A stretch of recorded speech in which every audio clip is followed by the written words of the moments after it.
করোনার সময়ে সুজিত বসু রেস্তোরাঁর অ্যাকাউন্টে কোটি কোটি টাকা জমা পড়েছিল। সুজিত বসুর চাইনিজ রেস্তোরাঁর অ্যাকাউন্টে 1,11,00,000 টাকা জমা পড়ে। এর পাশাপাশি সুজিত বসুর ছেলে রেস্তোরাঁতেও জমা পড়েছিল 1,20,00,000 টাকা। ধৃত তৃণমূল নেতার ব্যক্তিগত অ্যাকাউন্টে 2,20,00,000 টাকা জমা পড়ে।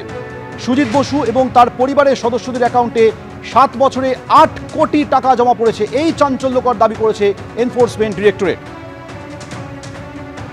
সরাসরি কথা বলবো, প্রকাশ সিং আমাদের সঙ্গে রয়েছে। প্রকাশ, সব থেকে বড় প্রশ্ন যে লকডাউনের সময় যে রেস্তোরাঁ বন্ধ ছিল সেখানে কোটি কোটি টাকা জমা পড়লো কি করে? এই বিপুল অঙ্কের টাকার উৎস কি?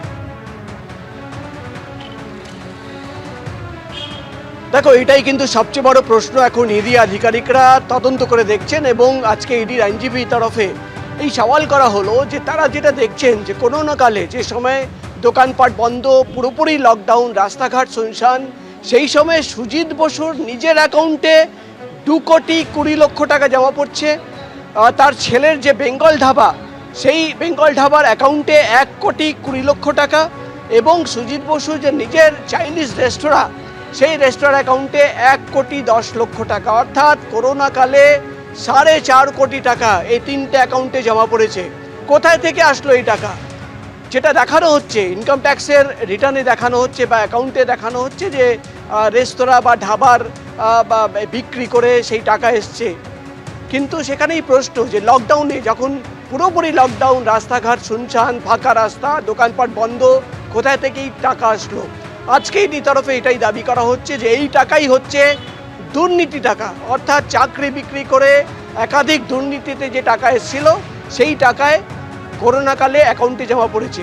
এবং শুধু এটাই নয়, 8 কোটি টাকা 7 বছরে সুজিত বসু তার আত্মীয়দের অ্যাকাউন্টে, রেস্টুরেন্টের অ্যাকাউন্টে, ধাবার অ্যাকাউন্টে জমা পড়েছে 8 কোটি টাকা। এবং যেটা ইডি আধিকারিকরা দাবি করছেন, আজকে কোর্টে ইডির আইনজীবী তরফে বিস্ফোরক তথ্য পেশ করা হলো যে 3খানা অন্তত শেল কোম্পানি তারা খুঁজে বার করেছেন, যে শেল কোম্পানির মাধ্যমে টাকা মানি লন্ডারিং করা হয়েছে, পাচার করা হয়েছে। এবং এখানেই শেষ নয়, যেটা বলা হচ্ছে যে সুজিত বসু সেই দক্ষিণদ্বারী শ্রীভূমি এলাকায় তিনি কিন্তু একটা বিল্ডিংয়ের 3টে ফ্লোর নিজের এবং নিজের আত্মীয়দের নামে করে নিচ্ছেন। কিন্তু যখন তাকে প্রশ্ন করা হচ্ছে যে এই 3টে floor, 2nd floor, 3rd floor এবং 4th ফ্লোর, এই 3টে ফ্লোর নেওয়ার জন্য কাকে টাকা পেমেন্ট করা হলো, কোথায় থেকে এই ফ্লোরগুলো তাদের মালিকানায় চলে আসলো, সেখানে কোনো উত্তর নেই। অর্থাৎ কোনো পেমেন্ট ছাড়াই কিন্তু সেই 3টে ফ্লোর তারা নিয়ে নিয়েছিলেন। এবং এখানেই ইডির আর একটা টুইস্ট, যে টাকা পেমেন্ট করা হয়নি, চাকরি বিক্রি করা হয়েছে। যাদের কাছ থেকে এই 3টে ফ্লোর নেওয়া হলো তাদের পরিবারের সদস্যদের 3 জনের অন্তত খুঁজে বার করা হয়েছে, যাদের কিন্তু চাকরি হয়েছে পুরসভায়। অর্থাৎ শুধু টাকা নয়, ফ্ল্যাটের বিনিময়ে কিন্তু চাকরি দেওয়া হয়েছে।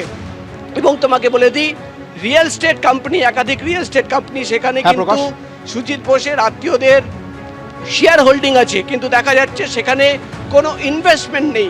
অর্থাৎ একাধিক প্রশ্ন রয়েছে, দুর্নীতি টাকা কিভাবে আসলো, কোথায় গেল, আরও কোথায় লুকিয়ে রয়েছে, বেনামি প্রপার্টি কোথায় রয়েছে, শেল কোম্পানি আর কোথায় রয়েছে, একাধিক প্রশ্ন রয়েছে, যার উত্তর খোঁজার জন্যই কিন্তু 10 দিনের ইডির রিমান্ডে দাবি করেছেন ইডি আধিকারিকরা, আবেদন জানিয়েছেন। আর কিছুক্ষণের মধ্যেই জানা যাবে যে কদিনের ইডি রিমান্ড হলো বা কোর্টের নির্দেশ কি আসলো। সোমেন। প্রকাশ, ধন্যবাদ। আমরা চাইছি কিছু কনফ্রন্টেশন করার জন্য, যেসব ইনফরমেশন আমরা পেয়েছি নানা রকম লোকেদের মাধ্যমে আর যাদের ইনভেস্টিগেশন করা হয়েছিল, তো একটু কনফ্রন্টেশন করব।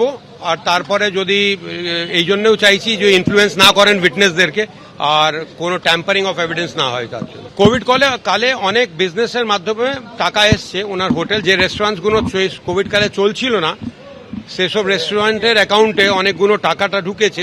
যেখানে ব্যবসা চলছে না তখন কি করে টাকা মানে ওনারা পেলেন বা আর্ন করলেন সেটার কোনো ভিত পেলাম না আমরা।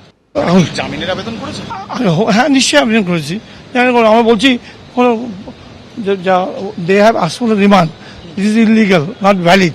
আমরা একটা কারণ দেখিয়েছি, বলছি কোথাও প্রসিডিউরাল ক্রাইম নেই, আমি ছাড়া পেয়ে গেছি ইসের থেকে, যে চাষি দিয়ে দিয়েছে, সেখানে আমাকে কেন রেখেছে?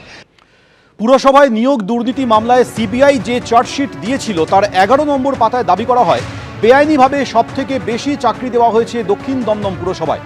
ইডি সূত্রে দাবি, 2014 সালের পর সেখানে 329 জনের নিয়োগ হয়েছিল টাকার বিনিময়ে।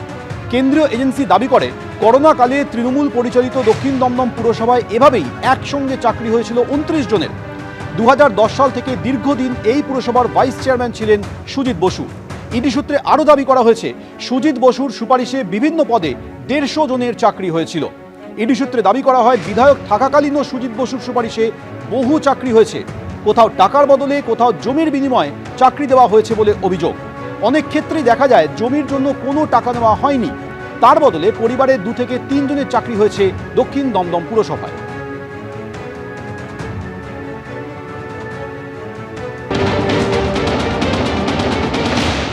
সুজিত বসু দিয়ে তো সবে শুরু, একে একে ঘুঘুর বাসা ভাঙবে এবং একে একে অনেক পাখি জালে ধরা পড়বে।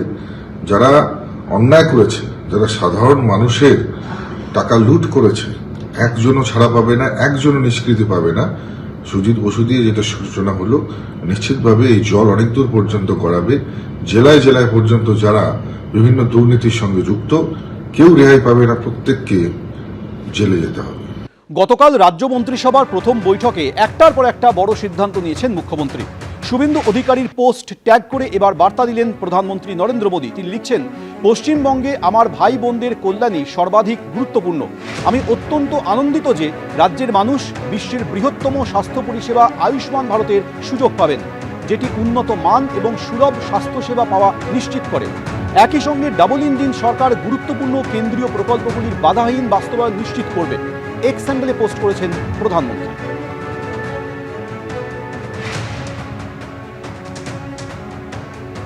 ক্রীড়া এবং যুব কল্যাণ দপ্তরের দায়িত্বভার গ্রহণ করলেন নিশীথ প্রামাণিক। আজ নবমহাকরণে গিয়ে দায়িত্বভার বুঝে নিলেন তিনি। ক্রীড়া ও যুব কল্যাণ দপ্তরের পাশাপাশি উত্তরবঙ্গ উন্নয়ন দপ্তরের দায়িত্বও পেয়েছেন নিশীথ প্রামাণিক।